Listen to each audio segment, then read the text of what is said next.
Hi, my name is Mel, and welcome to this first ever episode of The Inquisitive Traveller. Together is my co-host and expert on today's subject, Mark. Hello, Mark. Hello. Right, and today I was going to introduce this by saying your recent interest in William Marshall, and I'm sure you will introduce him, but it's not so much recent. I think it's a long time interest, and it's more of an obsession, might one say. I wouldn't say it's an obsession. It's a line of internet inquiry gone wrong. Don't all lines of internet inquiry go wrong?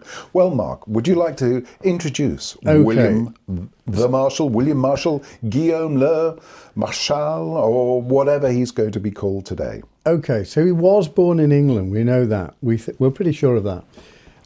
He was actually born at the time of the Plantagenets, not long after William came in 1066. So he was born in 1146.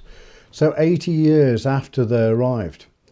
So very much in the time of Norman dominance of England, where the nobility would have been essentially Norman French.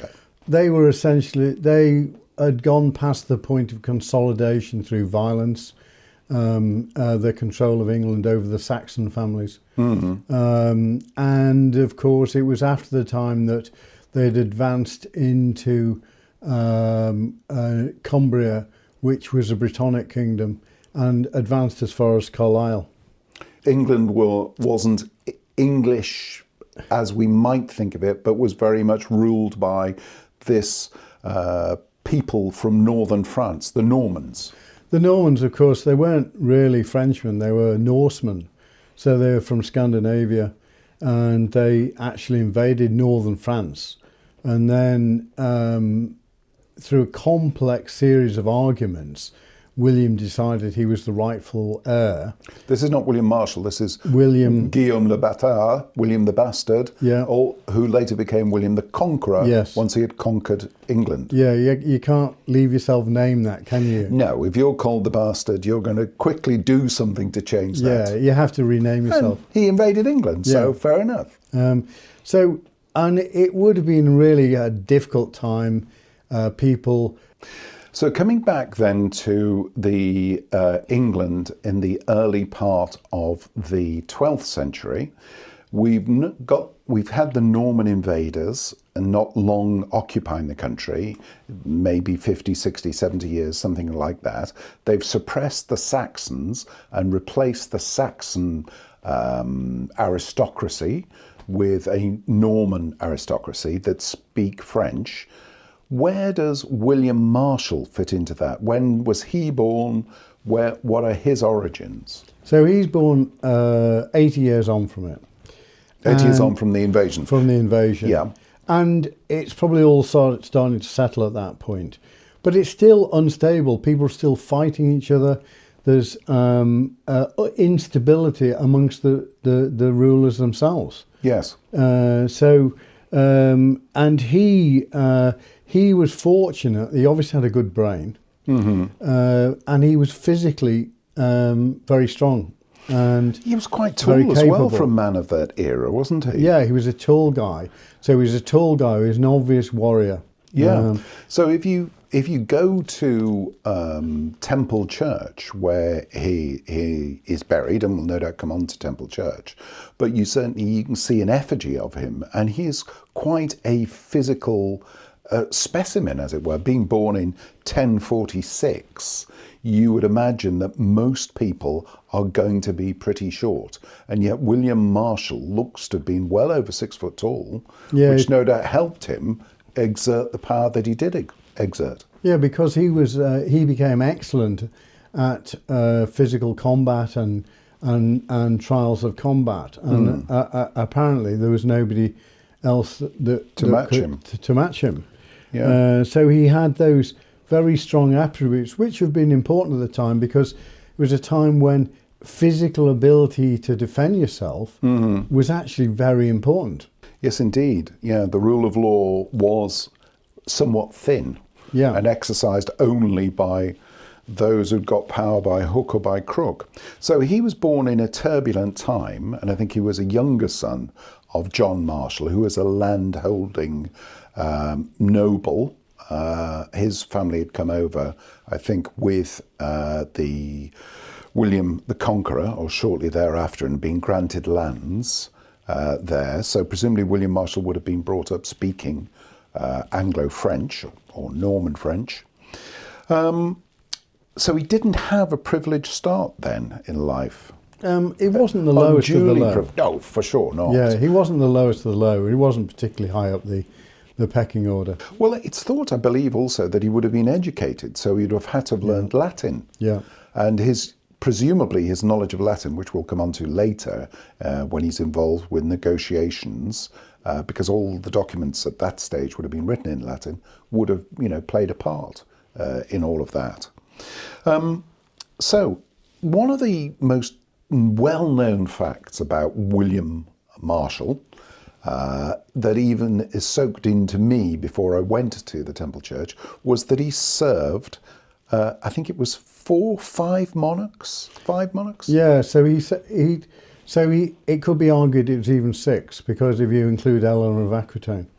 Sure, the wife of Henry II, who was the first monarch, I think, that he served. So, just reminding myself, it was Henry II, Richard the Lionheart, King John, and Henry III. But of course, there was also Henry's first son as well, who was crowned at the same time he was still on the throne and died before him. Yes, yeah, that's right. The King Henry the Young, who never ruled as such, but he was certainly, as you say, crowned, died at the age of 28, I think half a dozen years or so before his father died. So yes, it's very convoluted times. And I think at some stages, Henry, and indeed his elder brother, Richard the Lionheart, who became Richard III, were in open rebellion against their father, Henry II, in whose service was William the Marshal. And that's how I believe that William Marshall came to be in combat with Richard the Lionheart. Yeah, so there was apparently a pursuit, and William dismounted Richard. Unhorsed him, as it were. Unhorsed him, along with a large number of other men. So he was there outnumbered. Right. Unhorsed him, killed his horse, could have killed him, but didn't. Could have killed Richard the Lionheart. Could have killed Richard the Lionheart, but didn't. Right. Probably used his head. Yeah, well, he was in a tricky situation, wasn't it? Yes, you're representing the father putting down a rebellion, but the leader of that rebellion is one of the father's sons. And in the politics of the time, blood is thicker than water. So yes, you've got to put down the rebellion, but maybe it would be a good idea not to kill the son. Well, there's really complex things at play here, because we've got to think, well, why are they all at conflict with each other? Well, Eleanor was undoubtedly in the mix here. Richard's mother, the wife of Henry II, Eleanor of Aquitaine. Eleanor of Aquitaine. Very powerful woman. Yeah. Who'd also been, before that, she had her marriage annulled. Yes, the marriage to a king of France. Yeah. So she'd sort of been on the throne in France. No, had been on the throne in France. From a very powerful family herself. Aquitaine, if I'm right in saying, I think is in southwest France, where we think of Bordeaux as being. And she'd obviously had a lot of power as wife of the King of France. So her marriage somehow miraculously is annulled to the King of France, so that she can then go on and marry, the King of England, Henry II. Right. So she's playing a power game, you think? She's a power game. She's an arch manipulator of men. But I suspect it probably got into William's thinking as well, because I think he's probably quite loyal to her. And they probably talked about loyalty was his trademark, wasn't it? Yeah. And it certainly paid off. The ship demonstrating to Richard that he could have killed him. He killed his horse instead, Richard's horse instead, because when Richard came to the throne, succeeding his father, Richard then essentially takes on board William Marshall, who then becomes Richard's one of his loyal servants, his loyal followers. He's obviously very charismatic, and I suspect he was a deeply moral man as well. Who knows? And we're talking about the morals of the Middle Ages, where marriage at 13 years old was not uncommon. Having your enemies beheaded, maimed, hung, drawn, and quartering was a process meted out on those deemed to have committed treason in that era, and that was a particularly gruesome form of punishment. So, after Richard and Richard's involvement on various crusades around the world, and certainly William Marshal went on crusade as well, so in the Holy Land in Jerusalem, Richard then dies and is succeeded by John, the only King John that we've ever had, and maybe because John was a particularly unlucky king and lost many of lands and holdings and powers of the monarch, he's the only King John we've ever had. One of the things we don't know about William was we don't really know what he did. There's a couple of years nobody seems to know anything about him. And when he dropped off the radar, and we don't know what happened at that point, and I suspect there's some bit, and this is the bit that I've always been really interested to find out, that got into his thinking and changed his thought pattern, because of which we can, I think, probably see clearly later on by later actions, by probably one of the most important actions that ever took place in the world, or certainly the Western world. That is the negotiations between King John and the revolting barons, as it were? Yeah, so basically Magna Carta. Right, yeah, so there'd been a revolt by a lot of the aristocracy in England, and they were fed up with King John and the powers that he was taking unto himself. And I think presumably it would have been about taxes. It often is about taxes, isn't it? And so they were in open revolt. And William Marshal was one of the few barons that stuck by King John and acted as a negotiator between the two parties to draw up a legal document that set out what the king could do and what the king couldn't do. And I think this document was in Latin. So obviously, if, as William Marshal was an educated man, that will have helped in drawing up the Magna Carta. So we don't know quite who drew it up. And it's probably the bishop, okay, and also William was probably involved as well. And there will have been other people involved. But there's really important bits of thinking in that document that had not emerged before. Yes, I think there's an awful lot of later documents that draw their heritage or see themselves descended from, not least the American Constitution seems to derive from the Magna Carta. And there's a lot of American tourists that come to Britain and wanting to see copies of the Magna Carta, which I believe you have read. But it's a fundamentally important. I mean, Benjamin Franklin referred to it, didn't he? Did he? Yeah. Okay. And so it's apparently the most quoted document in American legislation. The Magna Carta. Magna Carta, and of course, if you go to Runnymede, where it was signed, it's just a little island in the middle of the Thames. The American Bar Association put up the remembrance, the memorial. The memorial. Oh, okay. Yeah. Well, I suppose that makes sense. Yes, and so we've skirted round it, but it's very important in English law as well. Yes. What is the fundamental principle then of the Magna Carta? Well, there are lots of things, and a lot of them seem a bit archaic, but there are some really important bits in it, and there's something called the principle of habeas corpus, and essentially it's that you can't be in prison without good reason. Yes, and I think the other main principle is that people are aware of, I think, is that no man is above the law, including the king.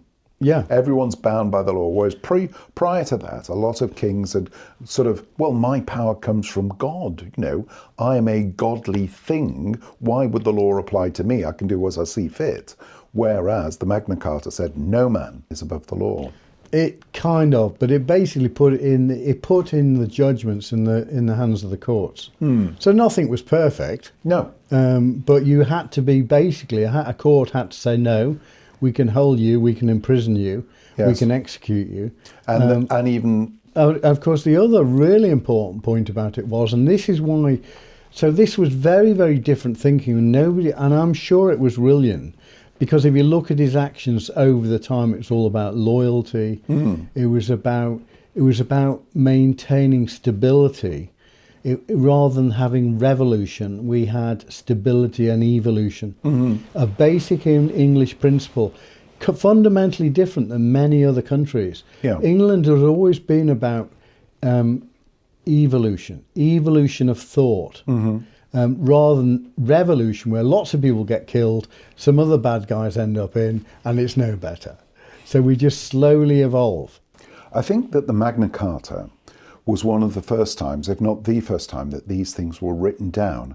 And I believe you were also saying that this was one of the first times that women's rights were written women's down. rights were brought up. So I suspect William's wife was very influential in this. Isabel de Clare, who was from a family who had large land holdings throughout England, and so he married well. William Marshall. And Ireland. And Ireland as well. Ireland. Yes, because there's some connections between William Marshall and Leinster, Yes. I think, in Ireland. And that came through Isabel de Clare. So essentially there are 4 clauses relating to women's rights. Yes. In that. Now, so everybody always thinks it was just the women that were discriminated at the time, but in fact, very few men, until a short time before universal suffrage was obtained, had the vote. It was only landowning men, and slowly over time, by evolution, more and more people gained rights. Okay, and there were 4 clauses giving rights to basically women of privilege, but in relation to property, to having to remarry, so they didn't have to remarry. Yes, if they'd been widowed. If they'd been they widowed, weren't forced to they weren't remarry forced as to had happened remarry. previously. So rights were slowly given. And by this slow evolutionary process, which started at the time of Magna Carta, that process has slowly continued ever since. Right, yeah. So William Marshall was involved in the negotiations. I don't think that he was a signatory to the original Magna Carta. I think he signed later versions of it, but I don't think that he was a signatory. But he was involved, and there was a link again to Temple Church through that, because as I understand it, King John at one time was using the Temple Church in London as his headquarters.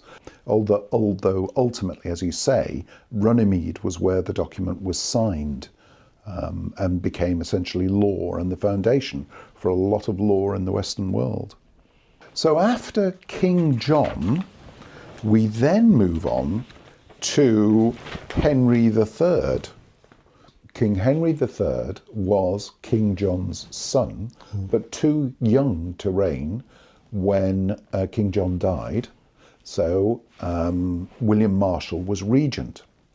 And in later years, being regent, there was a lot of skullduggery, wasn't there? Because Richard III, he of the Shakespearean play fame, was not destined to be king, but he was regent to a prince too young to reign. I think that would have been one of the Edwards, forgive me. Probably above my head will appear which Edward it was. But yes, Richard used this, bumped off the kids that he was supposed to be regent to, and took power. But William Marshall, being a very loyal and faithful person, and clearly a man of honour, there was no suggestion to this. Yeah, which is a real testament to him as a person. Yes, indeed it is. There is in the Temple Church, there is an effigy of him. He was one of the Temple Knights. Eventually he was, but this was whilst he was on his deathbed. I think he died in about 1219. Yeah, but he he'd been died. associated with them He before. had been associated. He'd been on crusade and supposedly taken an oath that he would join the Knights Templar, which is a rather mysterious order of medieval knights who were pledged to protect pilgrims on their way to the Holy Land in Jerusalem. And he had taken an oath that he would join them. On his deathbed, he took the oath of allegiance to the Knights Templar, and that enabled him to be buried in Temple Church, where his effigy is and his body is. I don't think it's known where in the church he's buried, but there is an effigy of William, and indeed William's son and another relation to boot of William Marshall are buried there. So this gets really complicated because essentially most people who give up, join the Temple Knights, have to give up their worldly goods. Right. Okay. So this bit is unclear to me.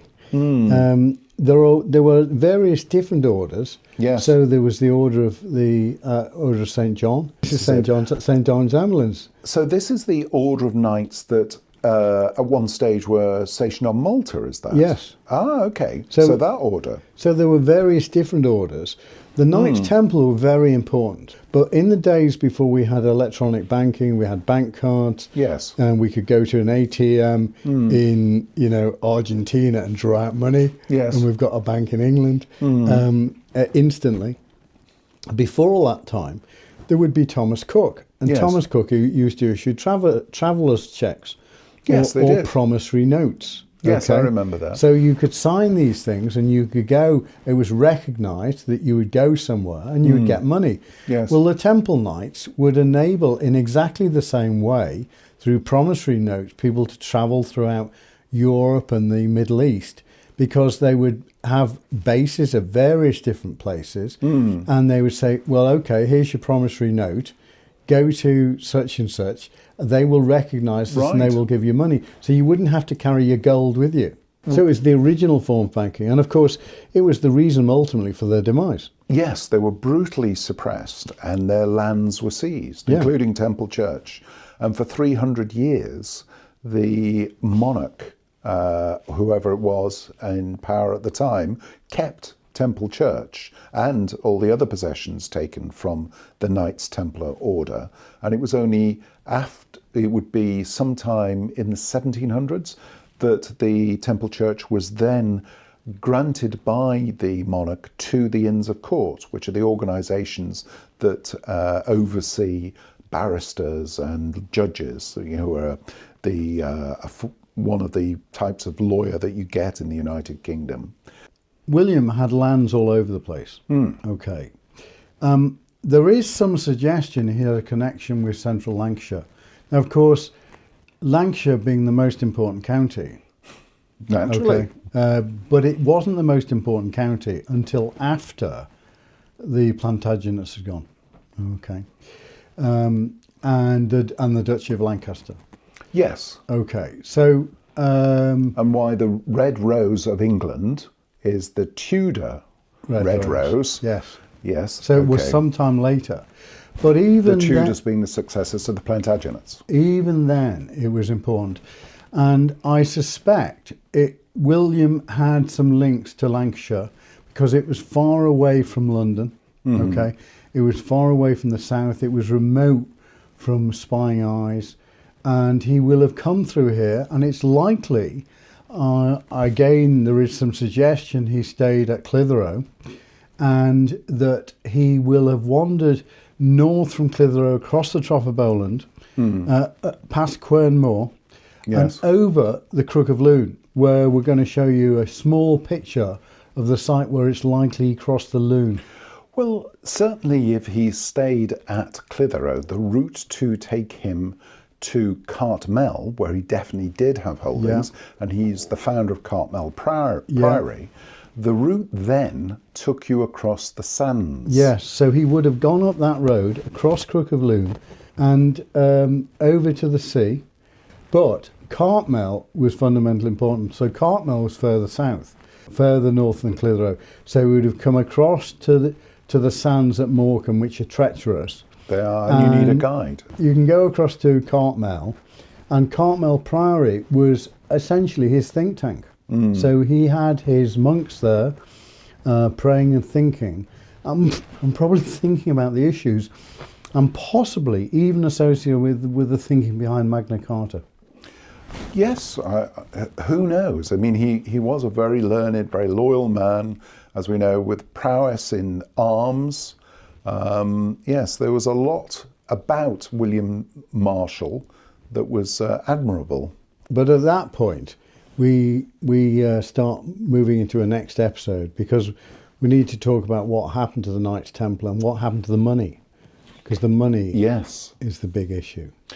Yes. As in everything, follow the money. Follow the money. Right. So are we calling it a day there? Yeah, I think that's probably enough. We've worked our way through. Great. Okay. Well, thank you very much, Mark. It's been a pleasure talking to you as ever. And thank you for listening. If you're still there, goodbye. And go forth and prosper.